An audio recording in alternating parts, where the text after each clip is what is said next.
అయితే చాలా ఎమోషనల్గా మాట్లాడిన ఎస్కేఎన్కి ఇప్పుడు నిజమే అంటే 30% కాదు 50% అయినా ఎంతైనా పెంచుతాము వాళ్ళు ఇది అంటే ఇది ఎంత ప్యాషన్తో తీసినా సరే సినిమా అనేటువంటిది it's a business two like మీరు ఎంచుకున్న ప్రొఫెషన్ అది అండ్ మోరోవర్ చిన్న నిర్మాతలు తీసే సినిమాలకి లేకపోతే చిన్న సినిమాలకి ఫెడరేషన్ ఎప్పుడూ సహకరిస్తుంది వాళ్ళు పాత ఏవైతే వేతనాలు ఉన్నాయో వాటికే పనిచేస్తామని కూడా వాళ్ళు చెప్తా ఉన్నారు మరి దీని అంటే వాళ్ళు చిన్న నిర్మాతల వరకు వాళ్ళు మీతో కలిసే ఉన్నామని వాళ్ళు చెప్తున్నారు దానికి ఏమంటారు ఫెడరేషన్ 2022లో ఇచ్చిన దీని ప్రకారం 2 ఉన్నాయండి యూనియన్ నా యూనియన్ మీకు నచ్చిన వాళ్ళతో పనిచేసుకోవచ్చు అనేది ఒకటి రెండోది పెద్ద సినిమాల కన్నా 25% చిన్న సినిమాలు తీసే నిర్మాతలు తక్కువ ఇచ్చి పనిచేసుకోవచ్చు అనేది ఒకటి but these 2 are not implementing అండి ఎందుకంటే ఎవరో ఆ రూల్ని మర్చిపోయారు యూనియన్ కాకుండా ఎవరిని వస్తే కొడుతున్నారు అలాగే రెండోది పెద్ద సినిమాకైనా అదే లైట్ మోస్తున్నాం చిన్న సినిమాకైనా అదే లైట్ మోస్తున్నాం సో మేము ఎందుకు తగ్గించుకోవాలని చెప్పి ఫెడరేషన్కి యూనియన్స్కి మధ్య కాన్ఫ్లిక్ట్ ఉందండి ఎవరో కూడా చిన్న సినిమాలకి ఆ తగ్గించిన ప్రైజెస్కి ఈ 3 ఏళ్ళు పనిచేయలేదు ఇప్పుడు 30% హైక్ అడుగుతున్నారు దానివల్లే ప్రాబ్లం వచ్చిందండి అంటే దెర్ ఆర్ డేస్ లైక్ హీరోయిన్లు కూడా నెలసరి వేతనంకి పనిచేసిన రోజుల నుంచి ఉంది సినిమా సో ఇప్పుడు మీరు అంటారు అంటే ప్రొడక్షన్ కాస్ట్ పెరిగిపోతుంది అని అంటే ఓన్లీ వేతనాల వల్లే కాదు కదా అంటే why don't you ask the biggies like అంటే హీరోస్ని కానీ లేకపోతే ఎక్కువ వేజెస్ మీరు పే చేస్తున్నటువంటి వ్యక్తులను కానీ వాళ్ళు ఎందుకు వాళ్ళతో ఎందుకు అడగలేరు మీరు తగ్గించుకోమని అంటే డిమాండ్ ఉన్న డిమాండ్ ఫర్ సప్లై అని అనొచ్చు మీరు కానీ అక్కడ కూడా మరి వాళ్ళు కూడా సినిమా ఇండస్ట్రీ మీదే ఉన్నారు వాళ్ళు కూడా ప్యాషన్తోనే చేస్తున్నారు కదా వాళ్ళు ఎందుకు తగ్గించుకొని సినిమా ఇండస్ట్రీని బతికించుకోకూడదు ఒక కంపెనీకి CEO ఉన్నారండి CEO వేతనం ఒకలా ఉంటుంది ఆ కంపెనీలో రిసెప్షనిస్ట్ ఉన్నారండి ఆయన వేతనం ఒకలా ఉంటుంది CEOకి అది ఇస్తున్నారు కదా నాకు కూడా అదే రిసెప్షనిస్ట్ అయితే నేను CEOని సాటిస్ఫై చేయాలా receptionist my company reflects business on CEO so అది కూడా తీసుకుందాం నేను అందరు హీరోల దగ్గరికి వెళ్ళి నేను పనిచేస్తున్నాను ఇక్కడ ఉన్న అందరు హీరోలకి బ్రదర్ ఇది పొజిషన్ అంటే వాళ్ళు ఎగ్రీ అయ్యారు నాకు X హీరో ఒప్పుకోకపోతే నేను Y హీరో దగ్గరికి వెళ్తాను నాకు Y హీరో ఒప్పుకోకపోతే నేను Z హీరో దగ్గరికి వెళ్తాను అలాంటి ఆప్షన్ నాకు యూనియన్ దగ్గర ఉందా నన్నే ప్రేమించాలి నన్నే పెళ్లి చేసుకోవాలి నన్నే కాపురం చేయాలి నేను ఉంది తప్ప నాకు హీరో ఒప్పుకోలేదు నాకు ఆప్షన్ ఉంది ఈ యూనియన్ ఒప్పుకోలేదు నాకు ఆప్షన్ ఉందా కొడతామని బెదిరిస్తున్నారు ఈ బెదిరింపులు ఎక్కడికి నేను ఎవరికి ఇవ్వాలి ఏం చేయాలి నేను అదే అడుగుతున్నాను నాకు ఏమన్నా నేను ఇది ఇవ్వగలను మీరు పనిచేస్తారు అరే ఇది ఇవ్వకపోతే కొడతా నేను పనిలోకి రాను అంటే నేను ఎవరితో పని చేయాలి దేశం మొత్తం మీద ఇంతమంది కార్మికులు శ్రామికులు ఉన్నారు అసలు నిర్మాత అనేవాడు కూడా ఒక కార్మికుడే చేతకాని ఒక శ్రామికుడే అది ఎవ్వరికి అర్థం కావట్లా నిర్మాత అనేవాడికి ఆడికి బాబు ఈ దండం మీకు అందరికీ ఆ నిర్మాత అనేవాడు పెద్దగా చుట్టం మానేసేయండి లేదా మా అప్పులు మా ఇంట్రెస్ట్లో ఉన్న కట్టండి నేను హీరోకి అడిగా నాన్న ఒక హీరోకి లేకపోతే ఇంకో హీరో దగ్గరికి వెళ్ళా అన్నా నువ్వు సరే అన్న నీ రెమ్యునరేషన్ స్థాయికి వచ్చినప్పుడు నేను పనిచేస్తాను ఇంకో హీరో దగ్గరికి వెళ్ళా అలా నాకు వేరే యూనియన్ దగ్గరికి వెళ్ళే సౌలభ్యత సులభతరమైన మార్గాలు ఇండస్ట్రీలో ఉన్నాయా రైట్ నువ్వు చెప్పిన విషయాలన్నీ ఓకే సీను ఇప్పుడు వాళ్ళు వేతనాలు పెంచమంటున్నారు ఆ టాపిక్ పక్కన పెట్టేద్దాం ఇంతమంది చిన్న ప్రొడ్యూసర్స్ ఉన్నారు చిన్న సినిమాలు తీసిన ప్రొడ్యూసర్లు ఒక సెక్టార్ సపోజ్ ఒక ఆర్ట్ తీసుకో లేకపోతే ఎడిటింగ్ తీసుకో లేకపోతే ఇంకో డాన్సర్స్ తీసుకో వాళ్ళు ఇంతమందినే తీసుకోవాలి కంపల్సరీ అన్నప్పుడు మీరు ఛాంబర్ నుంచి కానీ మీరు ఎంతమంది ఆ పాయింట్ రేజ్ చేసి దాని మీద టాపిక్స్ మీటింగ్స్ పెట్టారు వాళ్ళు 100 మందిని తీసుకోవాలంటే 100 మందిని తీసుకొని మీరు ఏం చేసుకుంటారు ఇందాక శ్రీధర్ అన్న చెప్తూ ఏమన్నారు వాళ్ళు ఇంతమంది రావాలి సెట్లో మాకు ఉండేది 10 మందే అవసరం 100 మంది ఉంటారు సెట్ మొత్తం అని అన్నారు అసలు మీరు ఆ టాపిక్ ఎప్పుడు రేజ్ చేశారు దాని గురించి ఏం మీటింగ్స్ చేశారు చాలాసార్లు రేజ్ చేసామంటే రేజ్ చేస్తే స్ట్రైక్లు వచ్చేస్తాయి ఇప్పుడు అదే కూడా ఇప్పుడు ఒక ఇండస్ట్రీని స్ట్రైక్ చేసి ఏదన్నా సాధించుకోవాల్సిన అవసరం ఉంది సినిమా షూటింగ్ జరుగుతూ కూడా అంటే ఇట్స్ బ్లాక్ మెయిలింగ్. అంటే మీరు మాకు ఇంతమంది 10 మందే కావాలంటే 100 మందిని ఎందుకు పంపిస్తారు వాళ్ళు? పంపించినా మాకు 100 మంది అవసరం లేదు, 10 మందితోటే మేము పని చేయించుకోగలము, మా చిన్న సినిమా మేము ఇంతకన్నా ఎక్కువ ఇవ్వలేము అనే పాయింట్ మీరు ఎప్పుడైనా రైజ్ చేశారా? అప్పుడు ఫెడరేషన్ వాళ్ళు ఏమన్నారు, ఛాంబర్ వాళ్ళు ఏమన్నారు? బడ్జెట్ కంట్రోల్ అనేది అక్కడ అవుతుంది కదా. కొత్త కదండి కొంచెం ఇండస్ట్రీకి, దీని గురించి ఆల్మోస్ట్ ఒక 3 years నుంచి రీసెర్చ్ చేస్తున్నా. సేమ్ నేను ఇదే పాయింట్, 4 మేనేజర్స్ ఉంటారు, ప్రొడక్షన్ మేనేజర్స్. ఈరోజు మొత్తం క్రూ ఎంత అంటే హార్డ్లీ షూటింగ్ జరిగేది ఒక హీరో మీదే ఉంటుంది. హీరో గారి ఓన్లీ క్లోజప్స్ ఏవో, అది ఏ హీరో అయినా పక్కకు పెట్టండి, ఒక క్లోజప్సో ఎక్కడో మిస్ అయిన పార్ట్ ఏదో కవరప్ చేయడానికో తీస్తారు. తీరా చూస్తే ఆ రోజు 250 మందికి నేను ఫుడ్ ప్రొవైడ్ చేశాను, 250 మంది సెట్లో ఉన్నారు. ఎందుకు ఉన్నారు అంటే లైట్ మ్యాన్స్ 12 members, ఈ అసోసియేషను, డ్రైవర్స్ అసోసియేషను, ఇంతమంది ఎందుకు అంటే ఎవరికి వాళ్ళకి సపరేట్ కార్ పంపించాలా, వచ్చే ఇప్పుడు హీరో గారికి, స్టాఫ్కి, మిగతా అసిస్టెంట్స్, మిగతా టెక్నీషియన్స్కి, వాళ్ళకి అందరికీ సపరేట్ కార్లు పంపించాలా, సపరేట్గా వాళ్ళ టీమ్స్ తీసుకురావాలా. అండ్ సేమ్ ఒక కెమెరా ఉంటే 8 మంది, రెండో కెమెరా యాడ్ అయితే 14 మంది, 15 మంది. ఎందుకు అంటే సమాధానం లేదు. ఇది రూల్, ఇలాగే నడుస్తుంది. మీరు ఇప్పుడు ఏం చేస్తారు, కొత్తగా వచ్చారు కదా, అందరు చేస్తున్నారు.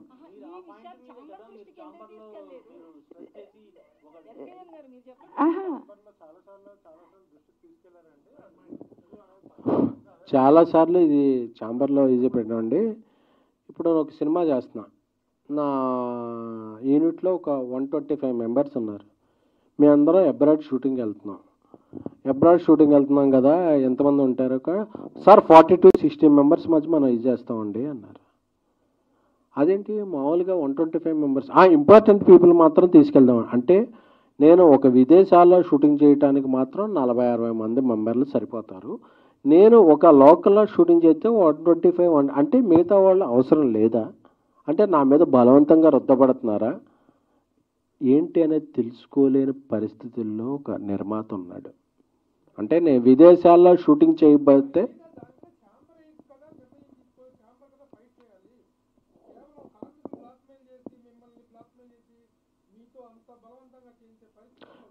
కార్మికులు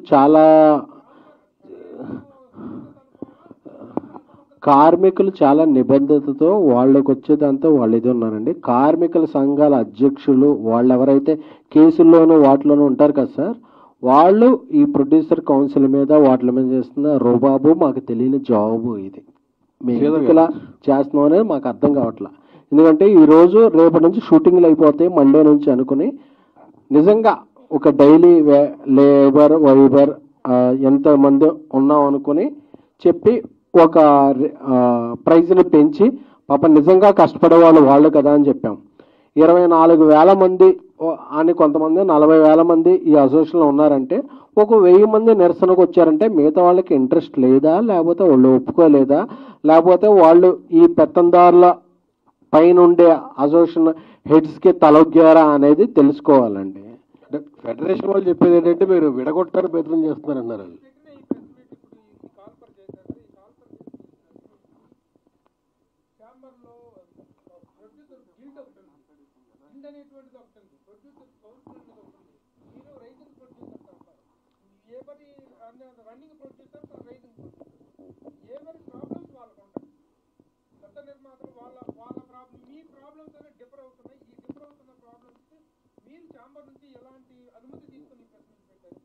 అందుకే కదండి అసోసియేషన్స్ అవసరం లేకుండా చేద్దాము అన్నది.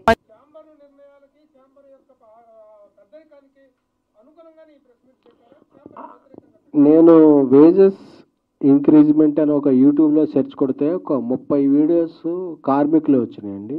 ప్రొడ్యూసర్సే ఒక 2-3 వచ్చినాయి. నిర్మాతల యొక్క వాళ్ళ గళం కానీ వాళ్ళ స్వగతం కానీ వాళ్ళ వాయిస్ కానీ వెళ్ళట్లేదు. ఎందుకంటే కొంతమంది మొహాట పడతారు, కొంతమంది మనకెందుకులే అనుకుంటారు అనే దీంతో చాలామంది మాట్లాడట్లేదు. అందుకే నిర్మాతలు అంటే పెద్ద పెద్ద సినిమాలు తీసే నిర్మాతలే కాదు, ఒక 200, 300, 400, 600 మంది ప్రొడ్యూసర్స్ ఉన్నారు. మాది కూడా వాయిసే, మాకు కూడా ఛాయిస్ ఉండాలనే చెప్పే దీంతో అందరినీ పిలిచామే తప్ప మేము ఇది వర్కర్స్కి అగైనెస్ట్ గానో లేకపోతే వేరే ఎవరితోనో అగైనెస్ట్ గానో పెట్టలేదండి. మేము కూడా ఈ పరిశ్రమలో భాగమే, మాది కూడా శ్రమే, పరిశ్రమలో మాది కూడా శ్రమే. నిర్మాత కూడా ఒక రకమైన కార్మికుడే, ఒక రకమైన శ్రామికుడైనా తప్ప మేము ఎవరికి అగైనెస్ట్ గానో ఎవరు పర్మిషన్ అంటే మేము సినిమా తీయాలంటే ఎవరన్నా అనుమతి తీసుకుంటున్నామా? మా వాయిస్ కూడా మీలాంటి మీడియా పెద్దల ద్వారా వెళితే అందరం బాగుండాలి, అందులో మనం ఉండాలనే తప్ప మేము ఎవరికో అగైనెస్ట్ గానో మేము ఎవరినో కించపరచాలనో ఇది కాదు. మేము బాగుండాలి, అందరూ మాకు సినిమా తప్ప ఇంకేం తెలియదు. శ్రీధర్ గారితో మాట్లాడదాం. ఉన్న వాళ్ళందరిలో కొంచెం సీనియర్ శ్రీధర్ గారు కాబట్టి చెప్పండి సార్. ఏం లేదు, ఇప్పుడు కరోనా తర్వాత ఇప్పుడు ఎస్కే అని చెప్పినట్టు వాస్తవానికి అన్ని విధాలుగా మారినాయి సిస్టమ్ అంతా కూడా. ఈ కరోనా తర్వాత 2 స్ట్రైకులు చేశారు, 2 కూడా ప్రొడ్యూసర్స్ చేశారు. ఒకటి ఫస్ట్ చేసింది క్యూబ్ రేట్లు తగ్గించాలి, క్యూబుల్ రేట్లు తీసేయాలని చేశారు. అది డిజాస్టర్, ఎందుకంటే ఏం తగ్గలేదు, అదే రేట్లు తగ్గి ఇంకా పెరిగినాయి కూడా. నెక్స్ట్ జరిగింది ఆర్టిస్టులు కొంతమంది విపరీతంగా కూడా వచ్చే వాళ్ళందరూ ఎక్కువ ఉంటున్నాయి, కాస్ట్ కటింగ్ చేయాలి మేము అని 4 రోజులు చేశారు. అది పెద్ద డిజాస్టర్. కరెక్ట్, 50 రోజులు చేశారు. ఆ 2 ఆపింది కార్మికులు ఆపలే, ప్రొడ్యూసర్స్ ఆపారు. ఇప్పుడు ఇంకా ఎక్కువ మంది అవుతున్నారు, డబుల్ అయింది. ఇప్పుడు ఎవరైతే అప్పుడు మాకు చెప్పారు పేర్లు, ఆర్టిస్టులు రెమ్యునరేషన్ కూడా డబుల్ చేశారు, 5 lakhs 8 lakhs అని. అప్పుడు ఈ మీరందరూ చిన్న నిర్మాతలు అని చెప్తున్నారు కాబట్టి అది అడుగుతున్నాం. ఈరోజు 2 యాక్టివిటీలు జరిగినాయి. ఆంధ్రప్రదేశ్ ప్రొడ్యూసర్లు కొంతమంది వెళ్ళి ఆంధ్రప్రదేశ్ సినిమాటోగ్రఫీ మినిస్టర్ని కలిశారు, ఇక్కడ కొంతమంది ప్రొడ్యూసర్లు వెళ్ళి తెలంగాణ సినిమాటోగ్రఫీ మినిస్టర్ని కలిశారు. ఇప్పుడు 2 వీడియోలు వచ్చినాయి, ఎక్కడ కూడా మీ ఎమ్మెల్యే పిలవట్లేదు. అంటే కొంతమంది పెద్ద నిర్మాతలు స్వలాభం కోసం మిమ్మల్ని వాడుకుంటున్నారా మీ ఫ్రేములు పెట్టి? నో అండి, అస్సలు కాదు. ఇప్పుడు ఎస్కేఎన్ గారు చెప్పారు కదా, ఇది ఎవరికి అగెనిస్ట్ గానో లేకపోతే కాదు, just we wanted to tell our point of view. అంటే మా సైడ్ నుంచి ఏం జరుగుతుంది, ఎలా సఫర్ అవుతున్నారు ఏంటి అని ఒక చిన్న పాయింట్ చెప్పడానికే బేసిక్గా. అంటే ఇంటర్నల్గా ఈ ప్రాసెస్లో ఈ రేంజ్ అంటే చిన్న బడ్జెట్ సినిమాల నిర్మాతలలో ఎలాంటి సమస్యలు ఎదుర్కొంటున్నారు అనే పాయింట్ ఆఫ్ వ్యూ చెప్పాలి, మీడియా ముఖంగా చెప్పగలగాలి. సో దట్ ఇప్పుడు ఛాంబర్కి అగనెస్ట్ కానీ లేకపోతే యూనియన్స్కి అగనెస్ట్, ఇట్స్ ఆల్ అసలు అలాంటి పాయింట్ ఆఫ్ వ్యూనే లేదు ఇక్కడ. Just we want to tell our point of view, అంతే అండి. అంటే పక్క స్టేట్స్ వాళ్ళు కంపేర్ చేస్తున్నారు, అక్కడ తక్కువ ఉంది, కర్ణాటక తక్కువ ఉంది, చెన్నైలో కూడా మనకన్నా తక్కువ ఉంది అంటున్నారు కదా. అవునవును, వేరే స్టేట్స్ వేరే కంట్రీస్ లో క్యూబ్ రేట్లు లేవు అసలు, ఫ్రీ ఆఫ్ కాస్ట్. అవును, నాకు స్ట్రైక్ చేశారు, మీరెందుకు చిన్న నిర్మాతలు ఎక్కువ లాభం పొందే చేయాలి కదా. ఇప్పుడు అంటే అప్పుడు మాట్లాడలేదు, అంటే ప్రతిదానికి ఒక టైం వస్తుంది కదండి. అప్పుడు ఎందుకు లేదు, ఇప్పుడు ఎందుకు మాట్లాడుతున్నారు అని అంటే there is a time for everything. అంటే టైం అనేది వస్తుంది. ఇప్పుడు మేబీ దిస్ ఈస్ ద ఒక బిగినింగ్ అనుకుంటా. Maybe we have to SIT with chamber, ఒకసారి ఛాంబర్లో మన పెద్దవాళ్ళతో మాట్లాడి ఈ సమస్యలన్నిటిని ఒకసారి చెప్పాలి. Definitely it's a time, it's a beginning. Yeah సరే, ఈ వేతనాల ఒక్క నిమిషం సారీ, మీరు ఇందాక అన్నట్టు ఆ క్యూబ్ది యూఎఫ్ఓ సాల్వ్ అవ్వలేదండి. బట్ మొన్న కూడా థియేటర్స్ వాళ్ళ మీటింగ్ జరిగింది కదా, అప్పుడు 4-5 times కలిసి మీటింగ్, అందులో కూడా ఇదే టాపిక్ రన్ అయిందండి. అది సాల్వ్ అవ్వలేదు. కానీ మీరు ఇంకొకటి చెప్పారు, ఆర్టిస్టులది డబుల్ పెంచేశారు మీరు ఆపిన తర్వాత అన్నారు. ఆ ఆర్టిస్టులు అందరితో మేము పనిచేయట్లేదండి. మా బడ్జెట్లో ఎవరు వస్తే వాళ్ళతోనే మేము పనిచేస్తున్నాం. ఇప్పుడు ఇక్కడ కూర్చున్న వాళ్ళు ఎవరు మాకు పలానా ఆర్టిస్టే కావాలి, ఎంత డబ్బులని తెచ్చుకుంటాం అనే మైండ్ సెట్ మాకు లేదు. మా బడ్జెట్లో ఎలా ఉందో వాళ్ళని తెచ్చుకుంటున్నాం. అక్కడ ఆర్టిస్టుల దగ్గర మాకు ఆ కన్వీనియన్స్ ఉంది. బట్ ఈ ఫెడరేషన్ రూల్స్ ఈ దీంట్లో మాకు అవి లేవు. వాళ్ళతో పాటు మమ్మల్ని వర్తిస్తున్నారు కదా. ఇప్పుడు ఈ రోజుల్లో అనే సినిమా తీశారు, బస్ స్టాప్ అనే సినిమా తీశారు, కలర్ ఫోటో అనే సినిమా తీశారు. ఈ సినిమాలు ఇందాక తను చెప్పినట్టు తను ఎవరికి చెప్పొద్దు అనే సినిమా తీశారు అప్పుడు ఫస్ట్. ఇలా ఫస్ట్ టైం చేసినప్పుడు దొంగతనంగా, అంటే ఎవరికి వాళ్ళ లైమ్ లైట్లో ఉండరు కాబట్టి దొంగతనంగా తక్కువ మందితో అసలు బయట నుంచి తెచ్చుకొని చేసుకోగలుగుతున్నాం. ఒక్క సినిమా తర్వాత ఇప్పుడు రిలీజ్ అయ్యి ఎంత హిట్ అయిందనేది పక్కన పెడితే ప్రెస్ మీట్లో అన్నీ అటెండ్ అవుతాం కదా. ఒకసారి ఆ ప్రాసెస్ దాటిన తర్వాత సెకండ్ సినిమా చేయలేకపోతున్నాం. ఎందుకంటే మా మొహాలు మా పేర్లు అన్నీ గుర్తుపట్టుకొని ఇంకా ఈ రూల్స్ అన్నీ మాకు వర్తింపజేస్తున్నారు. ఇలా అయితే చేయలేం కదా. అందరూ ఫస్ట్ టైమర్స్ ఒకసారి సినిమా చేయగలుగుతున్నారు, తర్వాత మళ్ళీ కొత్తగా ఏదో ఎక్స్పెరిమెంట్ చేయలేకపోతున్నారు. అన్ని కథలు అన్ని ఎక్స్పెరిమెంట్లు భారీ బడ్జెట్లు పెట్టి చేయలేరండి. కొన్ని తక్కువలో చేస్తేనే మ్యాజిక్ జరుగుతుందా లేదా టెస్ట్ చేసుకోగలుగుతారు. అవి చేసే అవకాశం లేకుండా పోతుంది. ఆర్టిస్టులతో మాకు అసలు ప్రాబ్లం లేదు, అది ఎవరు కన్వీనియంట్గా వాళ్ళు తెచ్చుకుంటారు, ఎవరి చాయిస్ అది. డబ్బులు ఉంటే పెట్టుకుంటారు, డబ్బులు లేకపోతే పెట్టుకోరు. బట్ కామన్గా అందరికీ వర్తించేది యూనియన్, ఫెడరేషను, వీళ్ళ కింద ఉన్న ఎంప్లాయీస్ ఈ వేజెస్ ఇవి అందరికీ వర్తిస్తుంది.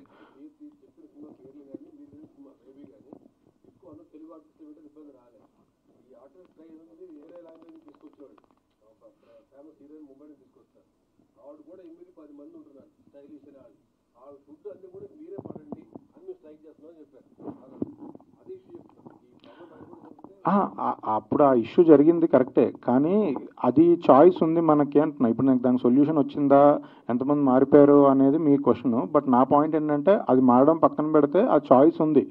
ఇప్పుడు నేను అంబాజీపేట అనే చిన్న సినిమా చేశాను, రష్మిక లాంటి స్టార్ని పెట్టుకొని సినిమా చేశాను. నేను రష్మిక గారి దగ్గరికి ఫస్ట్ వెళ్ళి మాట్లాడింది ఏంటంటే, ఇది ఈ సినిమా బడ్జెట్ ఇంతే ఉంటుంది, ఈ సినిమా మార్కెట్ ఇంతే ఉంటుంది, మీరు కథ వినండి, క్యారెక్టర్ చూడండి, మీకు నచ్చితే మీరు చేయండి, బట్ నేనైతే దీన్ని ఇంతలోనే చేయాలనుకుంటున్నాను, ఇంతలోనే అని నేను క్లియర్గా చెప్పా. వాళ్ళకి నచ్చి వాళ్ళు చేశారు, నేనేం బలవంత పెట్టలేదు, ఇది చేయలేదు. చాయిస్ ఉంటుంది, వేరే విషయాల్లో మనకు చాయిస్ ఉండట్లేదు. ఇప్పుడు అంబాజీపేట సినిమా చేస్తున్నప్పుడు ఇందాక ఫనీ గారు అడిగినట్టు చిన్న సినిమాలు 25% తక్కువ అని ఎక్కడా లేదండి. అది ఊరికే మాటల్లో ఉంది, లేదంటే చెప్పుకోవడానికి ఉంది. కానీ మరి అంబాజీపేట చిన్న సినిమానే కదా. ఆయన రైటర్ పద్మభూషణ్ అనే సినిమా తీశారు, మేము ఫేమస్ అని సినిమా తీశారు. ఆయన వేజెస్ ఎంత ఇచ్చారో మహేష్ బాబు గారి సినిమాకు కూడా వేజెస్ అవే ఇస్తున్నారు. ఏం డిఫరెన్స్ లేదు. అది ఊరికే మాటల్లో చెప్తున్నారు కానీ ఎక్కడ ఆచరణలు లేదు. ఇది మాత్రం మనం చాలాసార్లు అడిగాము, బట్ అది ఏమీ జరగట్లేదు. అది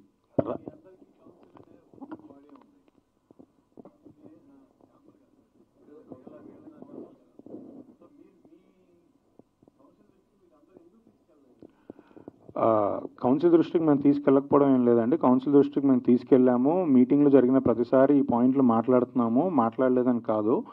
నేను చాలా మీటింగ్స్లలో ఉన్నాను, ఇప్పుడు ఏ పాయింట్లు అయితే మేము మాట్లాడుతున్నాం, కానీ దానికి ఆన్సరు సొల్యూషను రాకుండా ముందుకు దాటేస్తున్నారు. ఇప్పుడు లాస్ట్కి ఒక పాయింట్ వచ్చేస్తుంది ఏంటంటే, సార్ ఫైనల్గా నాకు ఓన్లీ ఇంత పర్సెంటేజ్ పెంచేస్తే మేము వచ్చేస్తాం అనే పాయింట్ వస్తుంది. ఇవన్నీ ఇన్ని ఇయర్స్ నుంచి మాట్లాడుతూనే ఉండాలి. ఇప్పుడు 9 to 9 కాల్ షీట్ కి రావాలని ఇప్పుడు కొత్తగా మనం ఏం చెప్పట్లేదు. బయట బాంబేలో ఉంది, వేరే దగ్గర కూడా ఉన్నాయి. మనం ఇవన్నీ మన మీద బలవంతంగా రుద్దపడుతున్నాయి. మనం మాట్లాడలేదని కాదు, ప్రతిసారి మాట్లాడుతూనే ఉన్నాం. ఒక పాయింట్కి ఒక ప్రెజర్ తర్వాత సరే ఈసారి కానిచ్చేయి అనే ఒక ప్రెజర్ వస్తుంది కదా, అక్కడ ఉన్నామండి అందరం. అది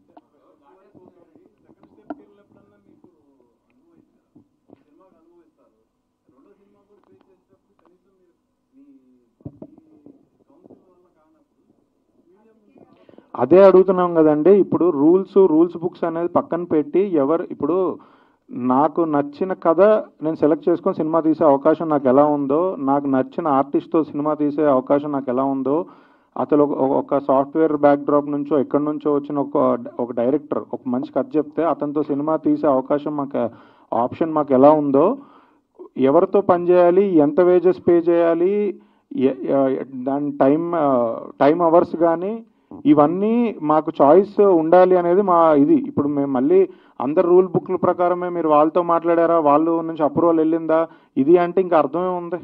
ప్రాబ్లం అదే కదా. మనం అందరం ఎప్పుడో ఎన్నో ఇయర్స్ బ్యాక్ పెట్టిన కొన్ని రూల్ బుక్స్ ప్రకారమే ఇప్పుడు కూడా ముందుకు వెళ్ళాలి అంటే కుదరని పరిస్థితి అనేది పాయింట్. ఒక్క నిమిషం అండి, ఒక్క నిమిషం.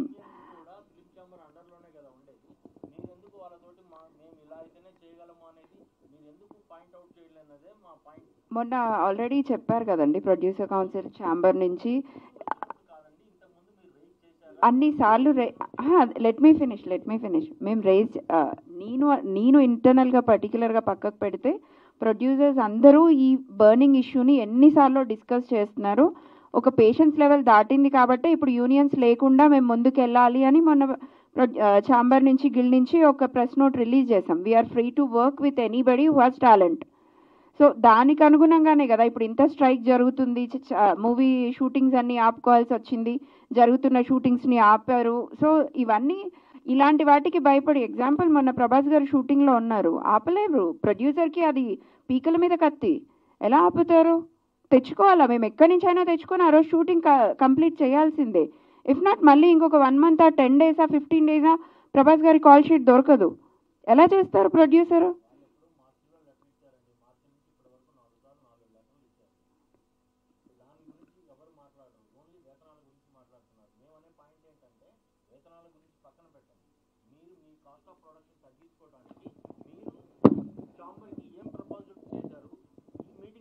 ఈ వేతనాల తర్వాత అలాంటి ప్రపోజల్ చేసే అవకాశం ఉందా? డెఫినెట్గా వీఆర్ స్టిల్ వర్కింగ్ అండి. As a chamber, individual producers మేము అందరము దీన్ని ఒక స్ట్రీమ్ లైన్ చేయడానికే ఈరోజు ఇక్కడికి వచ్చాం. సడన్గా బంద్కి వెళ్ళాలనేది ఛాంబర్ ప్రొడ్యూసర్స్ కన్సల్టేషన్ కాదండి. మీరు మాట్లాడుతుండగానే రేపటి నుంచి మేము బంద్కి వెళ్ళిపోతాం, మాకు ఇది పెంచకపోతే ఇది చెయ్యం అనే ఇది పెట్టాక మనం కూడా ఒకసారి చెప్పామండి. కోవిడ్ వచ్చాక వ్యాక్సిన్ వచ్చింది, కానీ వ్యాక్సిన్ వచ్చాక కోవిడ్ రాలేదండి. అందుకనే అలాగా మాకు ఇంకా వల్ల అవట్ల.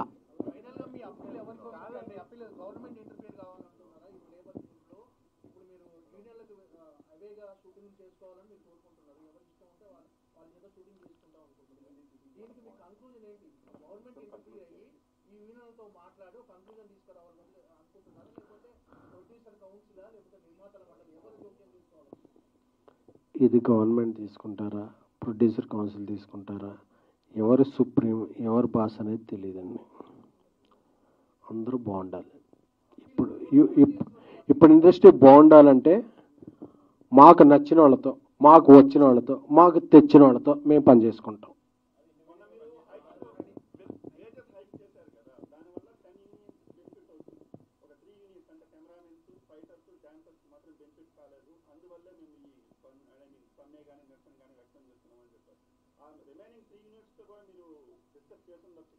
అందరికి బెనిఫిట్ చేస్తాం. ప్రొడ్యూసర్గా ఉన్న బెనిఫిట్ చేస్తామని చెప్తే మేము కూడా బెనిఫిట్, అందరికీ బెనిఫిట్ చేస్తాం.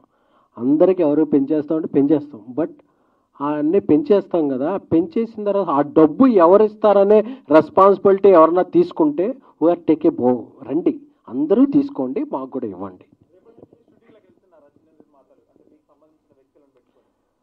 సార్ ఇది ఎప్పటి నుంచి వెళ్తామో తెలియదు, కానీ మేము రాకపోతే మీ బతుకు నడవడదు, మేము రాకపోతే మీకు గడవదు, మేము రాకపోతే మీకు జరగదు అనే నియంతృత్వ దాన్ని మాత్రం మేము వ్యతిరేకిస్తాం, నిరూపిస్తాం. ఏ రాష్ట్రంలో షూటింగ్లు జరగగలవో ఆ రాష్ట్రానికి వెళ్ళిపోతాం. ఎవరు అయితే పని చేస్తారో వాళ్ళతో పని చేయించుకుంటాం. ఎందుకంటే బతకాలి కదా. మేము ఆల్రెడీ సినిమాలు షూటింగ్ జరుగుతుంది మధ్యలో. అంటే నేను చెప్తున్నాను సార్, కార్మిక సంఘాలు ఒకలాగే ఉంటాయి. బట్ ఆ డబ్బులు పెట్టే డబ్బులు ఎవరో ఒకరు వెనక్కి తండి సార్. నేను అదే అడుగుతున్నా. నేను 30 కాదు 40 తీసుకోండి సార్, నాకు ఈ డబ్బు వెనక్కి తండి అని అడుగుతున్నా. నేను మీరు ఎవరన్నా ఒక నెట్ఫ్లిక్సో, అమెజానో, ఆహానో, ఓహానో తీసుకొచ్చి సార్ మీకు ఎంత ఇచ్చారు మీరు ఇది తీసుకోండి, నేను హ్యాపీ, మీరు కూడా హ్యాపీ, లేకపోతే నేను ఎందుకు బతకాలి సార్ అంటున్నా. ఒక్క నిమిషం అండి, ఒక్క నిమిషం. లేదు, మనం టాపిక్ ఎటో వెళ్ళిపోయి మీరు ఏపీకి వెళ్ళి పని చేస్తారా అది కరెక్ట్ కాదు. కానీ 4 పాయింట్స్ క్లియర్గా చెప్తున్నామండి. ఫస్ట్ పాయింట్ ఏంటంటే, మేము సపరేట్గా ఏదో రిప్రజెంటేషన్ ఇవ్వడానికి రాలేదు. అందరం ప్రొడ్యూసర్స్ ఒకటే. ఆల్రెడీ ఒక గ్రూప్ ఆఫ్ ప్రొడ్యూసర్స్ ఇవాళ వాళ్ళ పనిలో వాళ్ళు వేరే మినిస్టర్ గారిని కలవడానికి వెళ్ళారు. సో ప్రొడ్యూసర్స్ అందరూ ఒకటే. ఇట్ ఈస్ జస్ట్ మా అభిప్రాయం కూడా బయటికి చెప్పాలి అన్న పాయింట్తో మేము వచ్చి చెప్తున్నాం. బట్ అందరం సేమ్ పేజ్ మీదే ఉన్నాము, ఫస్ట్ పాయింట్. సెకండ్ పాయింట్ ఏంటంటే, మేము ఎవరికి నచ్చిన వాళ్ళతో వాళ్ళు పనిచేయాలని కోరుకుంటున్నాము. అది మెంబర్స్ అవనండి, నాన్ మెంబర్స్ అవనండి, టాలెంట్ ఎక్కడుందో వాళ్ళతో పనిచేయాలని అనుకుంటున్నాం.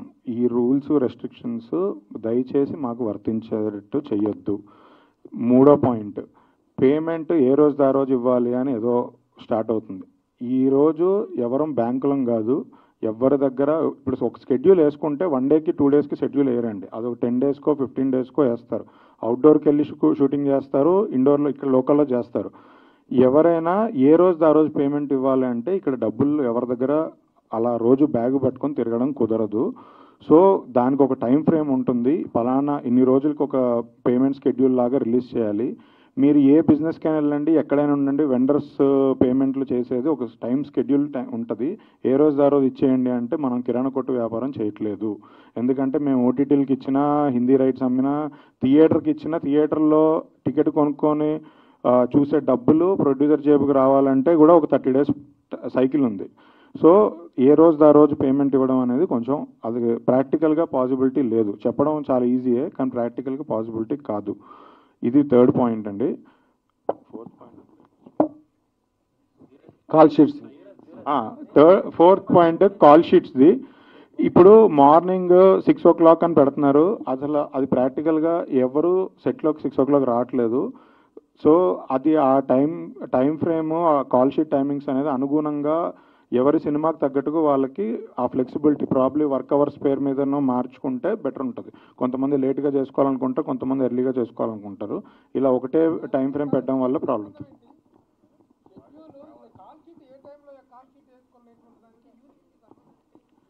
ఫెడరేషన్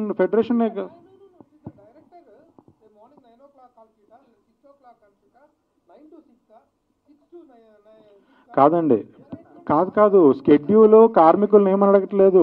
6 to 6 ఉంది, 6 to 6 దాటాక 9 వరకు ఎక్స్టెండ్ చేయాలంటే మళ్ళీ 50% పెంచుతున్నారు.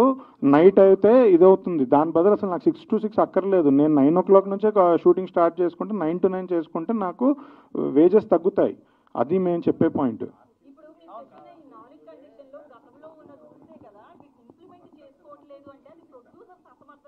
గతంలో రూల్స్లో ఎక్కడా లేదండి. ఇప్పుడు 9 to 9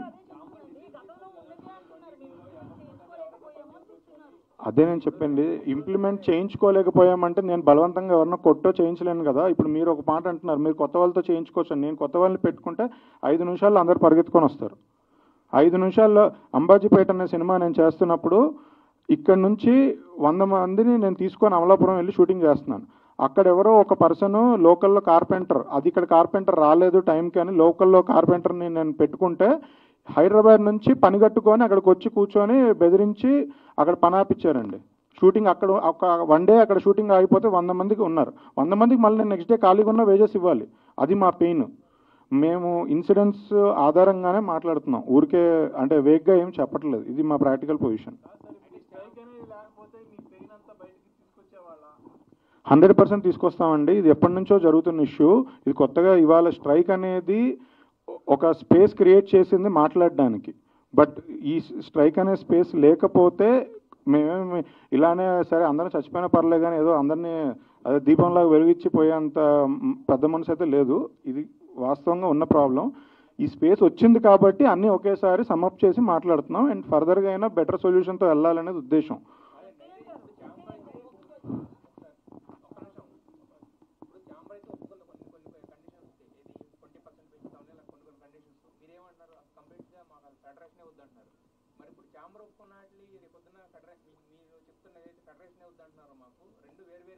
రెండు 2022 అగ్రిమెంట్లో మీకు కాపీ ఇస్తామండి.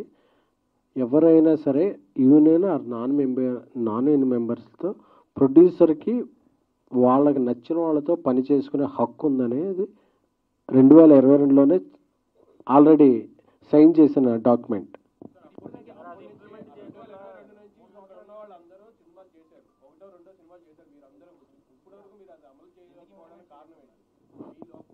మా అసమర్థత, మీ నుంచి ప్రోత్సాహం లేకపోవటం, ఇవన్నీ అందరికీ తెలియకపోవటం. అందుకే లేదు ఇవన్నీ అందరికీ తెలియాలి కదా, ఎవరికి తెలియట్లా. అందుకనే ఈరోజు ఈ ప్రెస్ మీట్.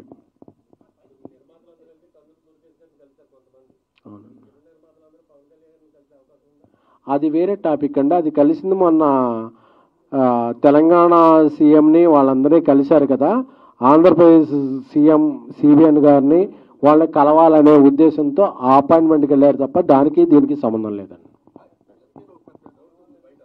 చెప్పండి.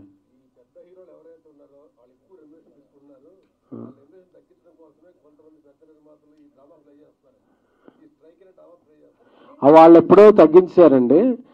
మీరు అనే పెద్ద హీరోలందరూ కూడా డాలే మీరు ఎలా ఫ్లెక్సిబుల్గా ఉంటే మనం ఇది చేద్దామని తప్పితే మన సోషల్ మీడియాలో పెట్టుకునే కమెంట్స్కి ఇదే తప్ప ఆ పెద్ద హీరోలు ఎవ్వరో కూడా మాకు ఇంతే ఇవ్వాలి, మేము ఇంతకు పోతే రాము, రేపు షూటింగ్ క్యాన్సిల్ అని ఎవరు అనలేదండి.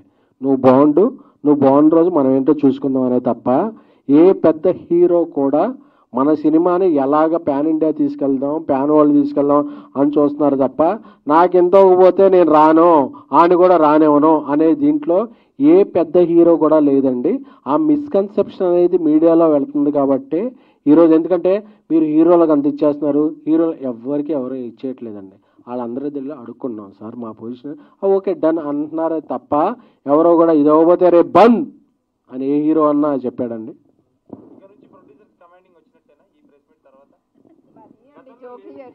కంక్లూడ్ చేద్దామా? Let's conclude. Producers commanding demanding చేసే పొజిషన్లో ఉంటే ఇలా ప్రెస్ మీట్లు ఎందుకు పెట్టుకుంటామండి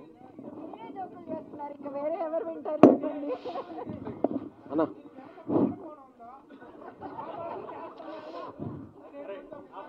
నాకన్నా మీడియాకి మీకే ఎక్కువ తెలుసన్నా. దీని కుట్ర ఉందో, దీని వెనకాల ఎవరున్నారో, కేసులు ఉన్నాయో, ఏమున్నాయో మీకే తెలియాలన్నా. అది మీరందరూ వెలికి తీయాలనే సవయంగా కోరుకుంటున్నాం. Love you. Thank you all media fraternity.